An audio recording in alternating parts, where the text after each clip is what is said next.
वक्फ amendment act एक बहुत ही अहम और हसास मामला है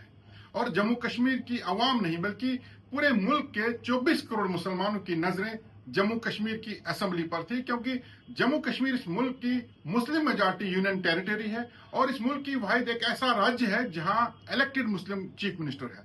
लेकिन जम्मू कश्मीर में बरसर इक़्तिदार नेशनल कॉन्फ्रेंस ने इस एक्ट पर चर्चा करने की इजाजत ही नहीं दी, जबकि होना यह चाहिए था कि इस एक्ट को लेकर के जम्मू कश्मीर की असेंबली से एक रेजोल्यूशन पास होना चाहिए था, ताकि पूरे हिंदुस्तान के साथ साथ दुनिया भर के लोगों को यह मालूम हो जाता कि इस वक्फ अमेंडमेंट एक्ट के खिलाफ जम्मू कश्मीर की आवाम है। क्योंकि ये एक आम एक्ट नहीं है, यह हमारे दीन से जुड़ा हुआ मसला है, यह हमारे मजहबी मकामात, हमारी दरगाहें, हमारी मसाजिद और हमारे कब्रिस्तानों के साथ जुड़ा हुआ मामला है और मुस्तकबिल करीब में आप देखेंगे इसके बहुत ही ज्यादा मनफी नताइज सामने आएंगे। लेकिन सितम ज़रीफी की बात यह है कि 50 से ज्यादा एमएलए होने के बावजूद भी नेशनल कॉन्फ्रेंस ने इस एक्ट पर चर्चा करने की इजाजत ही नहीं दी। हालांकि पीडीपी की तरफ से एक रेजोल्यूशन डाला गया था और रेजोल्यूशन पास किया जाना चाहिए था, लेकिन एक सोची समझी साजिश के तहत नेशनल कॉन्फ्रेंस और उसके अलायंस पार्टनर्स ने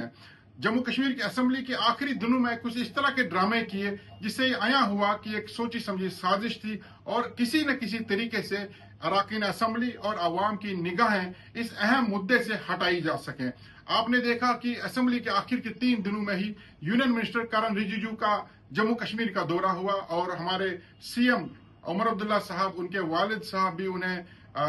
टुलिप गार्डन में टहलते उनके साथ नजर आए। हालांकि ये कहा गया कि इत्तफाकन मुलाकात थी, ये कोई भी जम्मू कश्मीर का नागरिक इसे तस्लीम नहीं कर सकता, क्योंकि ऐसा हो ही नहीं सकता कि यूनियन मिनिस्टर आपके राज्य में आ जाए, आपके यूनियन टेरिटरी में आ जाए, वहां के एसपीओ से लेकर के डायरेक्टर जनरल ऑफ पुलिस तक हर एक को इंफॉर्मेशन होती है। ये कौन सी बात है कि चीफ मिनिस्टर को पता ही नहीं था कि वो टुलिप गार्डन में जाने वाले थे। बहरहाल ये बातें तो आम लोगों को हजम नहीं होती हैं। एक सोची समझी साजिश के तहत उन्हीं दिनों में यूनियन मिनिस्टर का दौरा रखा गया ताकि उमर साहब वहां बिजी रहे, असेंबली में इस बात पर चर्चा ना हो। और उससे बड़ी बात, हमारे डोडा के एमएलए महराजुद्दीन मलिक साहब भी इस साजिश का हिस्सा है। यह मैं यकीनन इसलिए कहता हूं क्योंकि उन्होंने इन्हीं आखिर के 3 दिनों में एक ऐसा ड्रामा असेंबली के अंदर रचा ताकि असली मुद्दों से, चाहे वक्फ अमेंडमेंट एक्ट हो या डेली वेजर्स का मसला हो या लैंड के हवाले से जो बिल डाला गया था, प्राइवेट बिल डाला गया था, उससे तवज्जो हट जाए और उस ड्रामे की तरफ गए। कभी उन्होंने मुफ्ती मोहम्मद सईद साहब के हवाले से मुतनाज़ा बयान दिया ताकि पीडीपी उन्हें काउंटर करने में लग जाए। मुफ्ती मोहम्मद सईद साहब को मानने वाले उनको जानने वाले लोग उसके दिफा में आ जाएं और उसके बाद भारतीय जनता पार्टी के साथ मिलकर के एक फिक्स मैच खेला गया।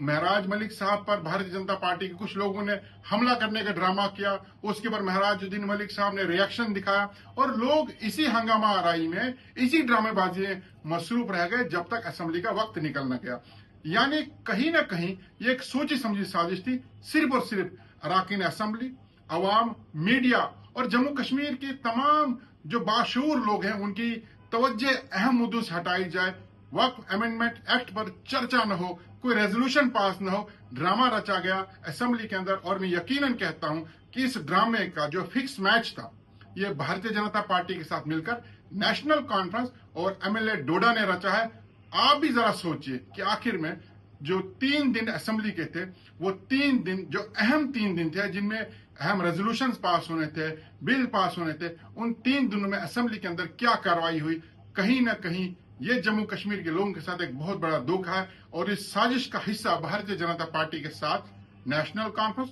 जो हमेशा से जब से सत्ता में आई है तब से भारतीय जनता पार्टी को खुश करते आई है, उनकी डिक्टेशन पर चलती नजर आई है। उन्हें किसी भी तरीके से हाउस के अंदर या हाउस के बाहर ऐसी बात करते नहीं देखा गया जिससे भारतीय जनता पार्टी की लीडरशिप को नागवार गुजरे, उन्हें अच्छा न लगे। और इस साजिश में सबसे बड़ा रोल इस बार एमएलए डोडा ने किया, जिसने असेंबली के अंदर और असेंबली के बाहर एक ऐसा ड्रामा रचा जिससे लोगों की जो तवज्जो थी वो असली मुद्दों से हट गई। क्या डोडा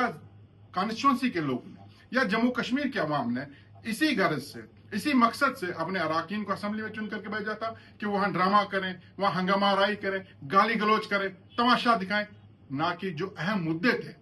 जिन पर चर्चा होनी चाहिए थी, चाहे डेली वेजर्स का मसला था, जमीनों का मसला था या वक्फ अमेंडमेंट एक्ट जो बहुत ही अहम मसला اس پر چرچا ہوتی، اس پر کوئی ریزولوشن پاس ہوتا. لیکن یہ بات اسمبلی دیکھی گئی اس بار کہ اسمبلی میں صرف ڈرامہ رچا گیا،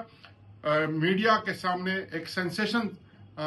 بنائی گئی اور صرف لوگوں کو انٹرٹین کیا گیا. اصل مدعے اور اصل مقصد کی کوئی بات نہیں. لہذا میری تمام لوگوں سے گزارش ہے کہ وقف امینڈمنٹ ایکٹ کے حوالے سے آپ لوگ سنجیدہ ہو جائیں. اگر آپ کے نمائندے سنجیدہ نہیں ہیں، آپ سنجیدہ ہو جائیں. یہ ہماری آنے والی نسلوں کا سوال ہے، ہمارے دین اور ہمارے مذہب سے جڑا ہوا معاملہ ہے، ورنہ آنے والی نسلیں ہم سب کو کوسیں گی اگر ہم اس بار بھی خاموش رہے.